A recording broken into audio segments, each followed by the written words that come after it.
The gallery was a sea of whispers and clinking glasses until the art thief stepped onto the stage. In his hands was a painting, a vibrant swirl of colors that seemed to pulse with life. The crowd gasped as he held it up, a cruel smirk twisting his lips. "This," he declared, "is mine now, and if anyone tries to stop me, it'll be ashes by morning." The room froze, thick with tension, as Morgan Freeman rose from his seat. His eyes, usually warm and inviting, were now sharp as steel. The painting wasn't just any masterpiece. It was eternal light, a piece dedicated to Freeman's late wife, a tribute to her life and legacy. The thief knew exactly what he was doing. "You think you can stop me, old man?" he sneered, his voice dripping with mockery. Freeman's hands clenched at his sides, but his voice, when it came, was calm and measured. "That painting isn't yours to take," he said. "And it's not just art. It's her soul." The crowd murmured, their eyes darting between Freeman and the thief. The thief laughed, a harsh grating sound that echoed through the room. "Soul? Please, it's just paint on canvas, and now it's mine to do with as I please." He turned as if to leave, but Freeman took a step forward, his presence commanding the room. "You've crossed a line," Freeman said, his voice low but carrying the weight of a storm. "One you can't uncross." The thief paused, his smirk faltering for the first time. He turned back, his eyes narrowing. "And what are you going to do about it, huh? You're just an actor. What power do you have here?" Freeman didn't flinch. He simply tilted his head, his gaze piercing. "You'll see," he said. The room held its breath, the air electric with anticipation. The thief laughed again, but it was weaker this time, less sure. He waved a hand dismissively. "Fine. Let's see what you've got, old man." He turned to leave, the painting still clutched in his hands. Freeman watched him go, his expression unreadable. The crowd was silent, waiting, wondering what would happen next. As the thief reached the door, Freeman spoke again, his voice carrying like a thunderclap. "You think this is about a painting?" he said. "But it's not. It's about respect. It's about memory. And you've just shown you have neither." The thief froze, his back stiffening. No one knew what he'd say next. The thief spun around, his face flushed with anger. "Respect? Memory. Don't make me laugh," he spat, his voice rising. "This is about power, and right now I hold all of it." He waved the painting like a trophy, his smirk returning, but it was brittle now, forced. The crowd shifted uneasily, their eyes darting between the two men. Freeman stood still, his calm unwavering, but there was a fire in his eyes that hadn't been there before. "You think power is taking something that doesn't belong to you?" Freeman asked, his voice soft but cutting. "That's not power. That's fear, and fear is a weak man's weapon." The thief's jaw tightened, his grip on the painting tightening as well. "You don't know anything about me," he snapped, but his voice cracked, betraying his bravado. Freeman took a step closer, his movements deliberate, unhurried. "I know enough," he said. "I know you're scared. I know you're empty. And I know you're using that painting to fill a hole inside you that nothing else can." The thief's eyes widened, his mask slipping for just a moment. He shook his head, trying to regain control. "You're wrong," he said, but the words sounded hollow, even to him. The crowd was silent, their breaths held, their eyes glued to the scene unfolding before them. A woman in the front row wiped a tear from her cheek, her hand trembling. Freeman's words were hitting harder than anyone expected, cutting through the thief's arrogance like a knife. "You think this painting will make you feel something?" Freeman continued, his voice rising slightly. "It won't, because you don't understand what it means. You don't understand her." The thief's face twisted, a mix of anger and something else, something raw and vulnerable. "Shut up," he shouted, his voice breaking. "You don't get to lecture me. You don't know what I've been through." Freeman paused, his gaze softening just a fraction. "Maybe I don't," he said, "but I do know this. Hurting others won't heal you. It never does." The room was so quiet you could hear the faint hum of the gallery lights. The thief stood there, his chest heaving, the painting still clutched in his hands. He looked at Freeman, then at the crowd, then back at Freeman. For a moment it seemed like he might say something, do something, but he didn't. He just stood there, frozen, as if Freeman's words had pinned him in place. The silence stretched, thick and heavy, until Freeman took another step forward. This time the thief didn't retreat. He just stared, his bravado crumbling under the weight of Freeman's words. "You think you're the first person to feel lost?" Freeman asked, his voice gentle now, almost tender. "You think you're the first to try to fill that emptiness with something, anything that might make it hurt less?" The thief's grip on the painting loosened slightly, his fingers trembling. He opened his mouth to speak, but no words came out. Freeman's eyes never left his, steady and unyielding. "I've been there," Freeman continued. "I've stood where you're standing, and I can tell you this. Stealing, hurting, destroying, it doesn't work. It just leaves you emptier than before." A murmur rippled through the crowd, soft and sympathetic. The thief's shoulders slumped, his defiance fading. He looked down at the painting in his hands, as if seeing it for the first time. The vibrant colors seemed to glow, the brushstrokes alive with emotion. "This painting," Freeman said, his voice softening further, "isn't just mine, it's hers. It's a piece of her soul, her love, her light, and you're holding it like it's nothing more than a bargaining chip." The thief's breath hitched, his eyes glistening.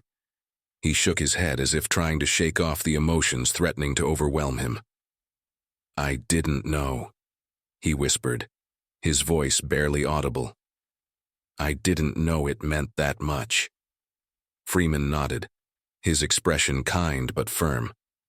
"Now you do," he said, "and now you have a choice. You can keep holding on to it, keep trying to fill that hole inside you, or you can let it go. Let her light in." The room was utterly still, every eye fixed on the thief. He looked at Freeman, then at the painting, then back at Freeman. His hands shook as he slowly lowered the canvas, holding it out like an offering. "I'm sorry," he said, his voice breaking. "I didn't mean to. I didn't know." Freeman stepped forward and took the painting, his hands gentle but sure.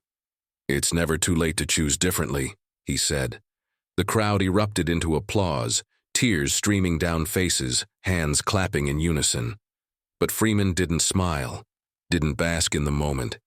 He simply looked at the thief, his gaze steady and kind. "What happens next is up to you," he said. The thief nodded, his eyes filled with a mix of shame and hope. What happened next stunned everyone. The thief took a step back, his face pale, his hands still trembling. He looked around the room at the faces of the crowd, some tearful, some smiling, all watching him with a mix of curiosity and hope. He opened his mouth to speak, but no words came out. Instead, he sank to his knees, his head bowed, his shoulders shaking. The applause died down, replaced by a hushed, reverent silence. Freeman stood over him, the painting cradled in his arms like something sacred. He didn't gloat, didn't revel in the moment. Instead, he knelt down, placing a hand on the thief's shoulder. "It's okay," he said, his voice soft but firm. "We all fall. What matters is how we get back up." The thief looked up, his eyes red and watery. "I don't know how," he admitted, his voice barely a whisper. Freeman smiled, a small, knowing smile. "You start by forgiving yourself," he said. "And then you take one step at a time. You don't have to do it alone." The thief nodded, his breath hitching as he wiped his face with his sleeve. The crowd watched, transfixed, as Freeman helped him to his feet. It was a moment no one would forget, a moment of raw, unfiltered humanity. The thief turned to the crowd, his face flushed but determined. "I'm sorry," he said, his voice stronger now. I didn't think about what I was doing. I just wanted to feel something. Anything." The crowd murmured in understanding, their earlier anger replaced by compassion. Freeman stepped forward, standing beside him. "Pain is a teacher," he said, his voice carrying through the room. "But it's up to us to learn from it." The thief nodded, his shoulders straightening as if a weight had been lifted. He looked at Freeman, then at the painting, then back at the crowd. "I'll make this right," he said. "I don't know how yet, but I will." The room erupted into applause again. Louder this time, more heartfelt. Freeman placed a hand on the thief's shoulder, giving it a reassuring squeeze. "That's all anyone can ask," he said. But as the applause died down, a question lingered in the air, unspoken but palpable. What would happen next? The thief had taken the first step, but the road ahead was long and uncertain. Freeman seemed to sense it too, his gaze thoughtful as he looked out at the crowd. "This isn't the end," he said. "It's just the beginning." The gallery lights dimmed slightly, casting a warm golden glow over the room. Freeman stepped forward, the painting still cradled in his arms, and addressed the crowd. "This painting," he began, his voice steady and resonant, "is more than just colors on a canvas. It's a reminder of love, of loss, of the light that remains even in the darkest moments." He paused, his eyes sweeping over the audience. "And tonight it's also a reminder that we all have the power to change, to grow, to heal." The crowd was silent, hanging on his every word. Even the thief stood still, his eyes fixed on Freeman, his expression a mix of awe and gratitude. Freeman turned to him, his gaze kind but firm. "You made a choice tonight," he said. "A choice to let go of the pain and start anew. That takes courage, and courage is the first step toward redemption." The thief nodded, his face solemn but hopeful. "Thank you," he said, his voice thick with emotion. "I won't waste this chance." Freeman smiled, a small, knowing smile. "I believe you," he said. The crowd erupted into applause once more, their cheers echoing through the gallery. But Freeman raised a hand, quieting them. "This isn't just about him," he said. "It's about all of us. We all have the power to choose kindness over cruelty, light over darkness, love over fear." The room was utterly still, every eye fixed on Freeman, every heart hanging on his words. He looked out at the crowd, his expression soft but intense. "Life is hard," he said. "It's messy, it's painful, but it's also beautiful, and it's up to us to find that beauty, to hold on to it, to share it with others." He paused, his gaze lingering on the painting in his arms. "This is her light," he said. "And now, it's ours." The crowd erupted into cheers, tears streaming down faces, hands clapping in unison. Freeman stepped back, his expression serene, his heart full. The thief stood beside him, his head held high, his eyes shining with newfound purpose. The moment was electric, alive with hope and possibility. As the applause died down, Freeman turned to the thief one last time. "Remember," he said, his voice soft but firm, "the journey isn't over. It's just beginning." The thief nodded, his face set with determination. "I won't forget," he said. And with that, Freeman turned and walked away, the painting still cradled in his arms, his steps steady and sure.